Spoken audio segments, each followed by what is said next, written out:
I feel like I'm drowning in this digital noise, Dad. It's exhausting. Maybe it's time for a break, Maya. A weekend without screens could be just what you need.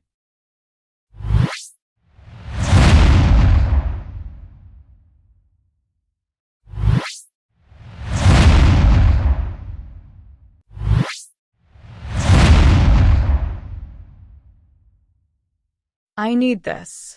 I feel so overwhelmed. Overwhelmed? What's going on? It's this constant pressure from social media. Every time I open an app, it's like a flood of information, expectations, and comparisons. I can't keep up. I get that. Social media can be a lot to handle. Have you thought about taking a break? A digital detox? Just disconnect for a weekend. No phones, no social media. Just you, me, and some good old-fashioned relaxation. I don't know. What if I miss something important? What if there's an emergency? Or I miss an update from a friend? We can set up an emergency contact plan. And as for updates, they'll still be there when you get back. Sometimes it's okay to step away and recharge. I guess you're right. I've been feeling so stressed lately, and I barely even enjoy my time online anymore. Exactly. Imagine a whole weekend without that stress. We could go for walks, read books, cook together. Focus on the present and each other. That actually sounds nice. But what if I get bored or anxious without my phone? It might be tough at first, but it's a chance to rediscover other activities you love. And you won't be alone. I'll be with you every step of the way. You're right. It's worth a try. Maybe I need to learn how to disconnect to really reconnect with myself and with you. That's the spirit. We'll make it fun. We can plan some activities like a mini adventure. It'll be our little escape from the digital world. Okay, I'm in. A digital detox it is. Starting now. Starting now. Here's to a peaceful, screen-free weekend. You know, I feel better already just deciding to do this. Thanks for being so supportive. Always, Maya. You're not alone in this. We'll get through it together.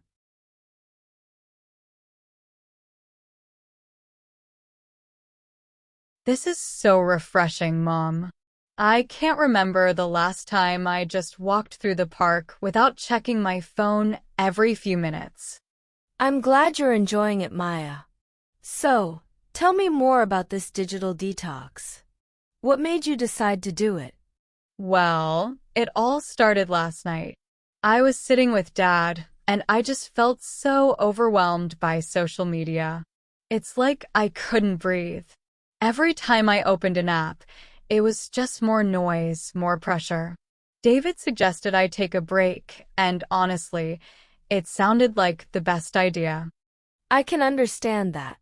Social media can be so demanding. It's easy to get lost in all the updates and notifications. I've had my own struggles with it, too. Really, Mom? I didn't know that. You always seem so calm and collected. Oh, believe me, I've had my moments. There were times when I felt like I had to keep up with everything and everyone. It was exhausting. But then I realized that it wasn't worth sacrificing my peace of mind. That's exactly how I feel. It's like I'm constantly comparing myself to others, feeling like I'm not doing enough or that I'm missing out. It's draining. It really is. That's why I started setting boundaries for myself. I limit my screen time and make sure to spend quality time offline.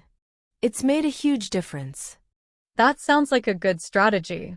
Yesterday was my first day without social media, and I already feel more present. I notice things I usually overlook, like the way the sunlight filters through the leaves or the sound of the wind. That's wonderful, Maya. Those little things can bring so much joy and peace. It's amazing what we miss out on when we're glued to our screens. Exactly. I felt more connected to the world around me. Dad and I even cooked dinner together without any distractions. It was really nice. I'm so glad to hear that. Real-life connections are so important. They ground us and remind us of what truly matters. You know, I've been thinking a lot about mindfulness and being present. Social media makes it so hard to stay in the moment. But yesterday, I felt like I was really living. That's the power of disconnecting, Maya. It gives you space to breathe and appreciate the present. It's a practice that can transform your life. I'm starting to see that. It's not just about avoiding stress. It's about finding balance and nurturing my mental health. Absolutely. It's about taking care of yourself and recognizing that you deserve peace and happiness. I think this digital detox is something I want to incorporate into my routine regularly. Maybe a weekend every month, just to reset and recharge. That sounds like a wonderful idea. It's a great way to maintain your well-being and stay connected to the things that truly matter. Thanks, Mom.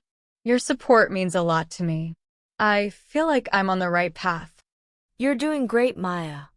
I'm proud of you for taking this step. Remember, it's okay to put yourself first sometimes.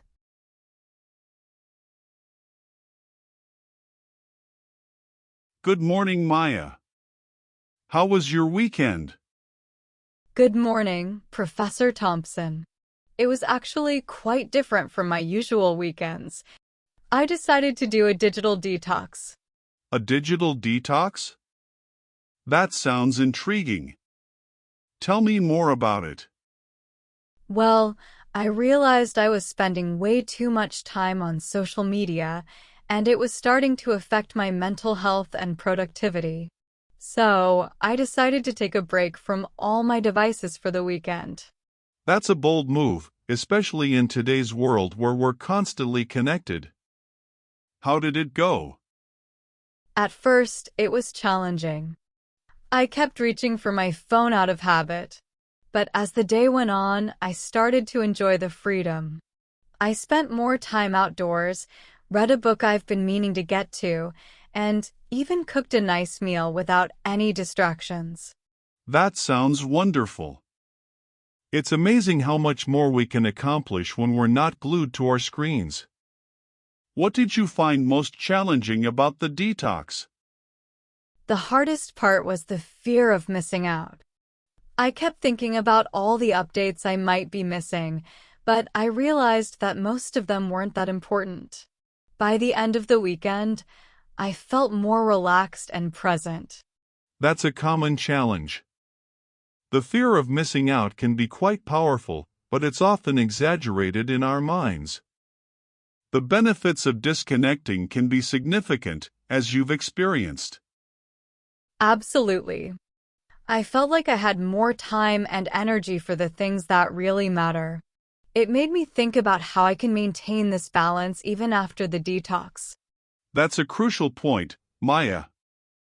Finding a balance between our digital lives and real-life experiences is essential for our well-being. As students, it's particularly important because our academic success and mental health are closely linked. Do you have any tips for maintaining this balance, Professor? Certainly. One of the first things I recommend is setting specific times for checking emails and social media. This way, you're not constantly interrupted by notifications. Another strategy is to create a designated workspace free from digital distractions. When you're studying, keep your phone in another room if possible.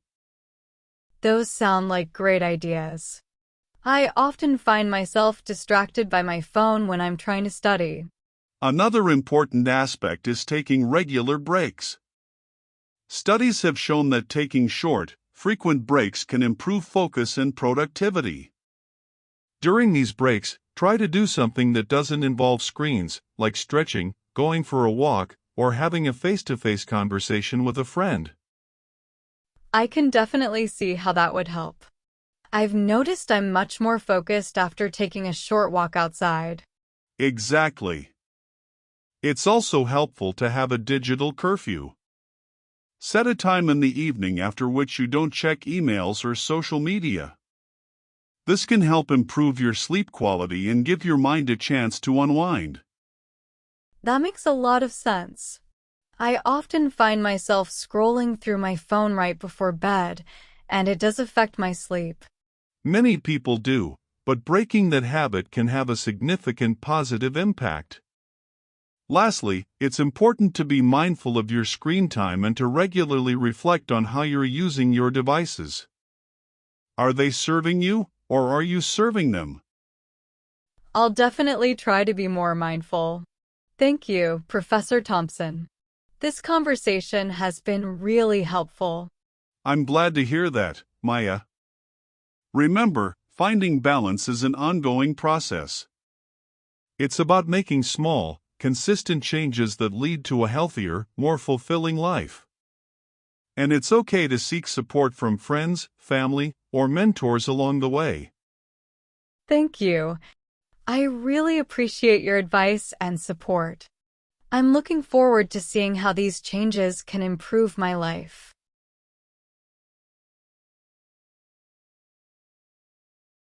Hey everyone, it's Maya.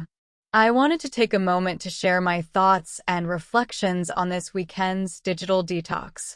Honestly, it's been a transformative experience, and I feel like I've gained some valuable insights that I'd love to share with you all. When I first decided to take a break from social media, I was really nervous. I mean, we're so used to being connected all the time, right? Checking our phones has become second nature. But I realized that constant connection was starting to overwhelm me. I was always anxious about what I might be missing, constantly comparing myself to others, and it was exhausting. The first day was tough. I kept reaching for my phone out of habit, and it felt strange not to check my notifications every few minutes. But gradually, I started to enjoy the quiet.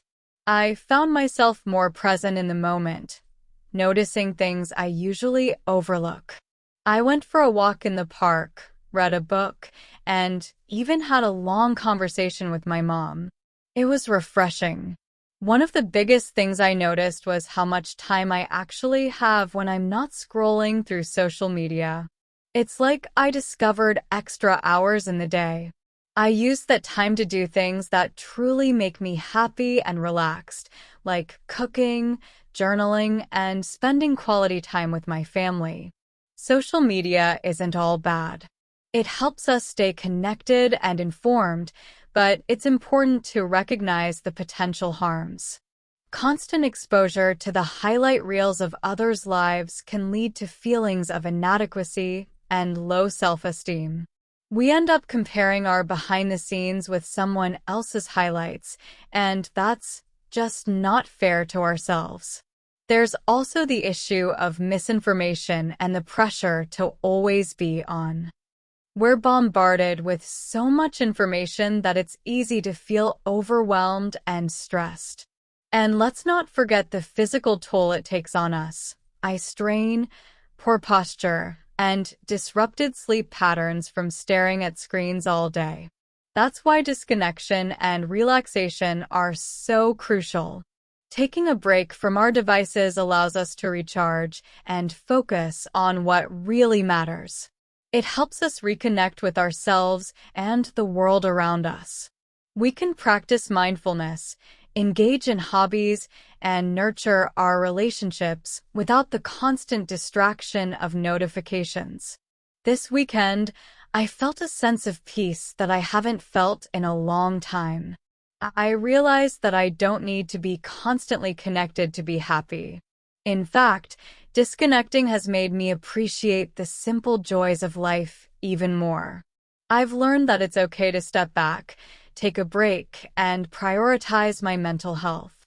If you're feeling overwhelmed by social media, I encourage you to try a digital detox. It doesn't have to be a whole weekend. Even a few hours can make a big difference. Set aside some time to unplug and focus on yourself. You might be surprised by how liberating it feels. Moving forward, I'm going to be more mindful of my screen time. I'll set boundaries, like not checking my phone first thing in the morning or right before bed. I'll also make time for activities that don't involve screens, like reading, cooking, and spending time outdoors. This digital detox has been a reminder that life is happening right here, right now, and I don't want to miss it because I'm too busy looking at a screen. I hope you'll join me in finding a healthier balance with technology. Let's take back our time and enjoy the moments that truly matter. Thank you for listening to my reflections. I hope they inspire you to consider your own relationship with technology and make choices that support your well-being. Until next time, take care and remember to be kind to yourself.